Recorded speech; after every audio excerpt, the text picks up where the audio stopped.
공정을의 한홍민 후보입니다. 예비 후보죠. 실은 기동민 후보하고 두 차례 만났습니다. 그래서 그 내용도 좀 설명드리고 우리 기자 여러분들 부탁할 게 있어요. 먼저 부탁드리고 난 다음에 말씀드릴게요. 부탁을 들어주시면 자세히 이야기하고 부탁을 안 들어주시면 간단하게 이야기해요. 지금 기사들이 인터넷 저희가 검색하고 그러는데 TV 영상도 보고 굉장히 험한 장면만 내보내서 국민들이 세월호 때문에 이게 굉장히 가슴 아파하는데 또 싸우는 거야 이런 이미지가 있어서요. 한 번만 부탁드리겠습니다. 저와 좀 도와주십시오. 제가 비상식과 싸우고 있는 중이거든요. 잘못된 공천과 싸우고 있는 과정이기 때문에 제가 굉장히 이렇게 뭐 과격하게 비춰서는 좀 그럴 것 같습니다. 그래서 좀 도와주시기 부탁드립니다. 네. 제가 730 재보궐선거의 의미는 저렇게 했습니다.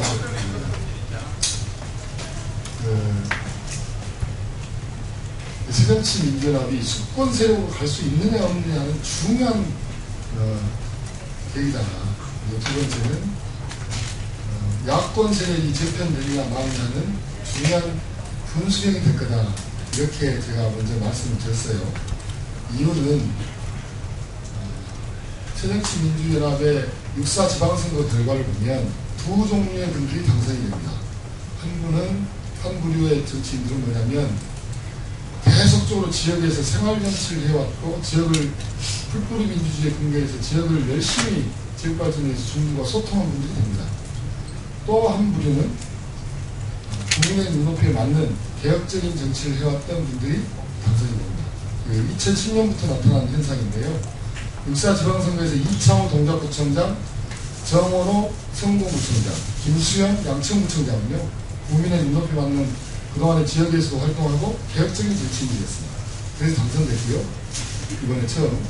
그 다음에 거의 대부분의 구청장들이 재선이 되거든요. 2010년부터 들어왔던 생활정치, 풀뿌리 정치, 직접 구청장들이 현장에 내려가서 현장 소통을 강화하면서 이렇게 된 거거든요. 두 부류 종류가 된 겁니다. 그래서 새정치민주연합이 그런 시대적인 흐름을 반영해서 공천을 해달라는 게 국민적인 요구고 우리 당원들의 바람입니다. 그런 거고요. 그래서 새정치민주연합이 수권 세력으로 갈 수 있느냐 없느냐는 중요한 계기다.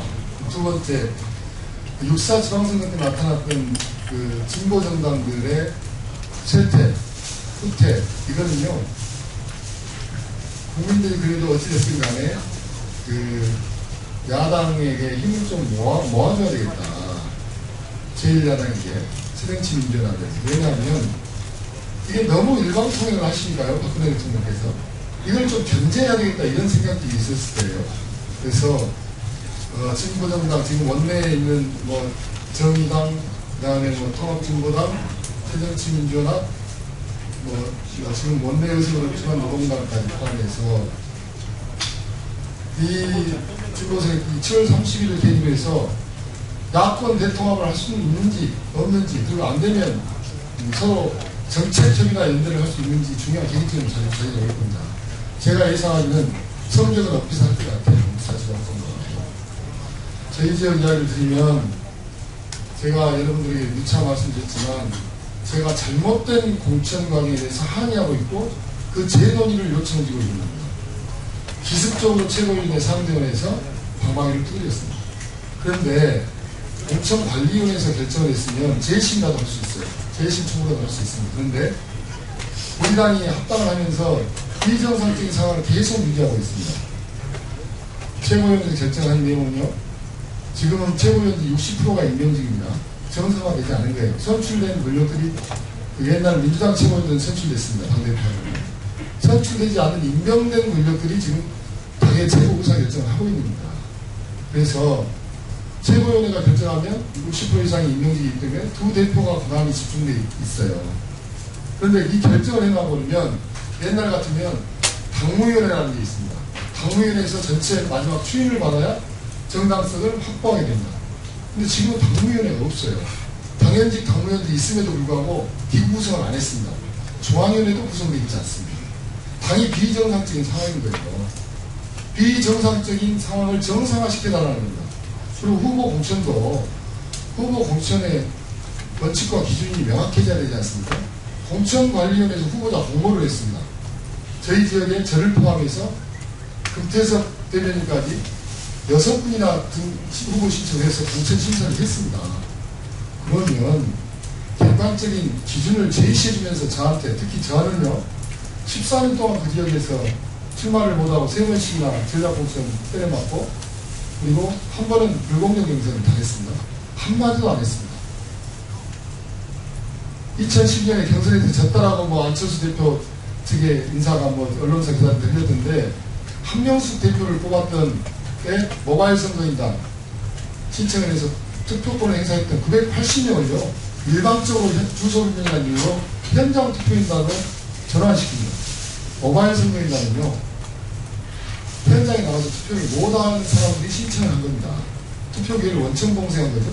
그래서 저희들이요 저를 포함해서 그분들이 주민등록 초본을 동주민센터까지 가서 떼가지고 내 주소가 이랬으니까 보정해 주십시오라고 당에다 요청했어요. 2번, 3번씩 요청했는데 일방적으로 무시하고 투표를 강행했던 겁니다. 그래서 불공정 경선이라는 겁니다. 그래도 인정했습니다. 제가 당의 총선 전략에 차질이 있을까 봐 한 소리도 안 했어요. 2008년에 정동영 의원이 전략공천 됐습니다. 제 사무실까지 내줬어요. 후원의 사무실 지지선을 내줬습니다. 2004년에 이기한 의원 왔을 때는 제가 이기한 의원 사무실에 야전 침대를 피고 한 달 동안 집에서 가출하다시피 해서 선거를 치러서 당선시켰습니다. 2000년에도 제야 시민사회단체 영인리스트 한번 자료 찾아보시면 있을 겁니다. 제 블로그에도 있을 텐데, 그래서 동작주의가 처음 출마 준비를 한 겁니다. 근데 유용태 의원이 신한국당을 집단 탈당하면서 대회에 입당을 합니다. 그래서 전략공천이 된 거예요. 그래도 그 과정들을 다 당을 위해서 양보하고 선당호사 했습니다. 그런데 무슨 기준과 원칙으로 그런다면, 저는 동정론에 기반해서 공천받을 생각이 없는 사람입니다. 경쟁력이 있으면 입증해 드렸습니다. 공천관리위원회나 제 후보물도 보냈고요. 많은 거금을 들여서 시간과 비용을 들여서 여론조사 조사한 것도 드렸어요. 여기서 공포할 수는 없지만 다음 지도부는 그 결과를 알고 있습니다. 경쟁력도 있게 나왔습니다. 최근에 어제 기동민 불시랑 그런 사태가 나서 7월 6일자로 조사한 것도 있습니다.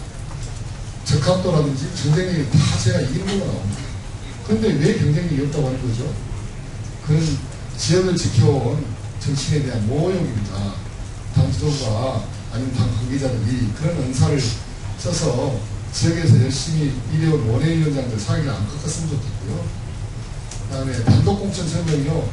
저희가 명의도용 한 게 아니고 실제적으로 우리 당원들이 직접 전화하고 쫓아다니면서요. 그때 공심위에 제출할 때 아마도 10,000개 가까이 제출했어요. 전화번호를 지우고. 그리고 지금 15,000명이 넘어가고 있어요. 재보궐선거 7월달에 열리잖아요. 30% 투표예요. 우리 지역의 유권자가 16만 몇천 명입니다. 30%면요 48,000명 투표예요. 24,000표면 당선입니다. 근데 그렇게 14년 동안 지역에서 노력했던 지역위원장이 왜 그것도 임기도 얼마 안 되는 반쪽짜리 국회의원 공천에서 선당우사 했고, 그 다음에 다른 청년이나 여성 장애인들한테 배려하지 않습니까? 그러면 지역을 그렇게 고생하면서 닦았던 원외위원장에게는 왜 기회를 안 주는 겁니까? 경선도 마다하지 않겠다고 나중에 이야기했지 않습니까? 기회를 줘야죠. 한 번쯤은. 제가 동작구청장 인수위원장 2번 하고요. 그리고 지역위원장 3번을 했어요. 최소한 경선 기회라도 줘야 되는 게 맞다는 거 아닙니까? 경쟁력이요? 지금이라도 저는 조사해도 자신 있습니다.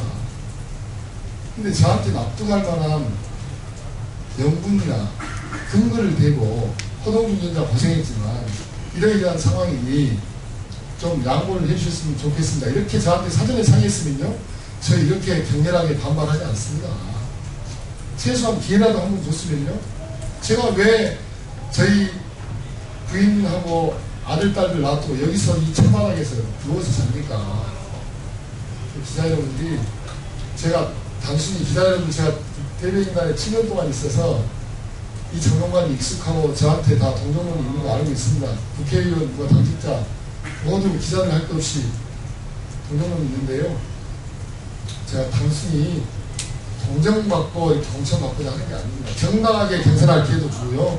정당하게 경쟁력도 평가하고 이렇게 해줬으면 좋겠고요. 지금은 당 지도부에게 요구하는 딱 하나입니다. 비정상적인 당국이기 때문에 국민들의 뜻을 물어봐주라. 그러면 국민들의 뜻을 반영할 수 있는 것은 국회의원들입니다. 국민들의 선택에 의해서 뽑힌 거거든요. 그렇다면 의원총회에서라도 당의 중대한 문제이기 때문에 당장 내일이라도 의원총회를 소집해서 730 재보궐선거의 원칙과 기준, 공천의 근거 이런 것들을 가지고 논의해 주실 것을 요청하고 있고요. 그래서 제가 7월 9일까지 내일까지 당대표실에서 선거농성을 이어나갈 생각입니다. 제가 끝까지 호소해 보겠습니다. 그리고 끝까지 설득해 보겠습니다. 재논의해 주십사고.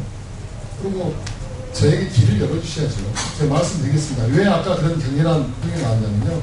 저는 와서 기동민 선배한테 호소하려고 했어요. 근데 제 몸에 손을 댔습니다. 이 당직자들하고 몇 분들이.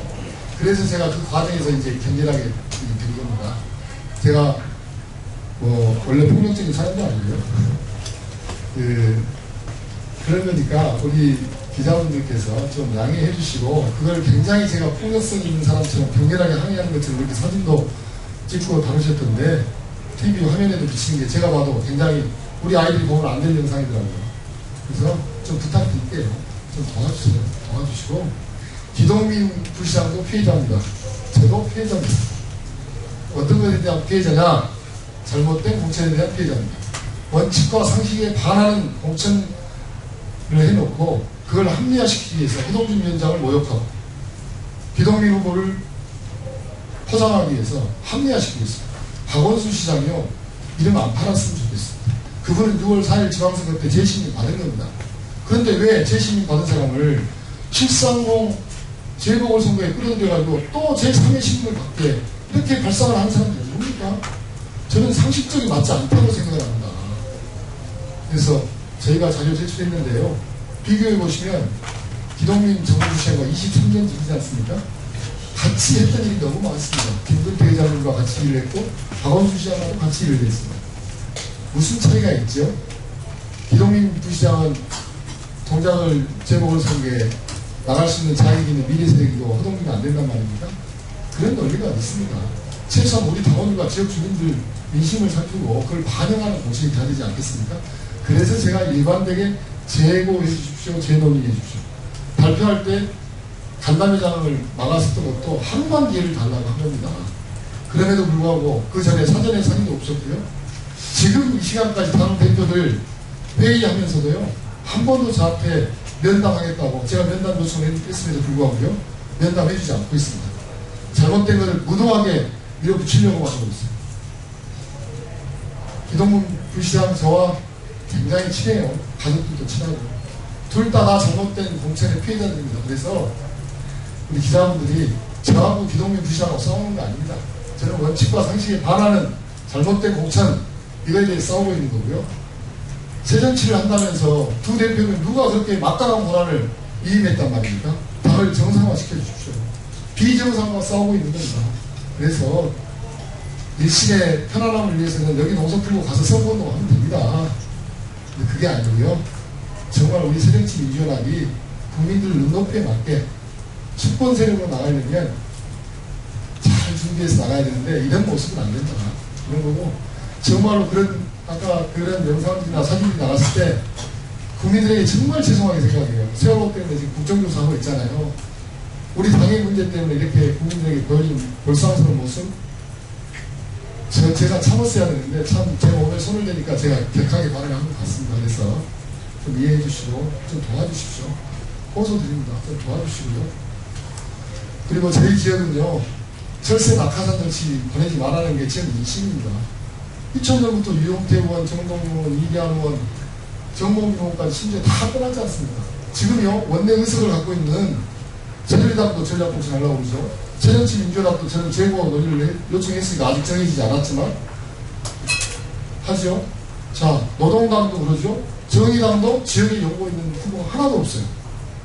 다 구로에서, 노원에서, 네? 전국에서 광산 갔다가 서울로, 그리고 나경원 후보가 되면 중구에서 동작으로. 왜 동작구가 2000년부터 이렇게 되죠? 지역 주민들이 그걸 바라지 않습니다. 원내 정당들이요 각성해야 됩니다. 지역에서 활동하고 있는 사람 있잖아요. 김종철 위원장만 예외입니다. 2008년도에 뒤늦게 와서 지역에서 고생하고 저하고 같이 국정원 투쟁 뭐 이런 것들을 했기 때문에, 그리고 중앙대 청소노동자투쟁도 활동을 했고요. 많습니다. 그래서 김종철 위원장만 예외입니다. 나머지 원내 의석을 갖고 있는 네 당이 모두 다 지금 동작과 연고 없는 동작 발전을 고민하지 않고 대선 때 되면 나갈 사람, 시장 선거 나오면 나갈 사람, 특정한 목적을 갖고 들어온 사람들이 다 뭉쳐있는 겁니다. 그래서 우리 기자 여러분들께서 그것까지 좀 판단하셔서 좀 도와주십시오. 부탁드립니다. 부탁드릴게요.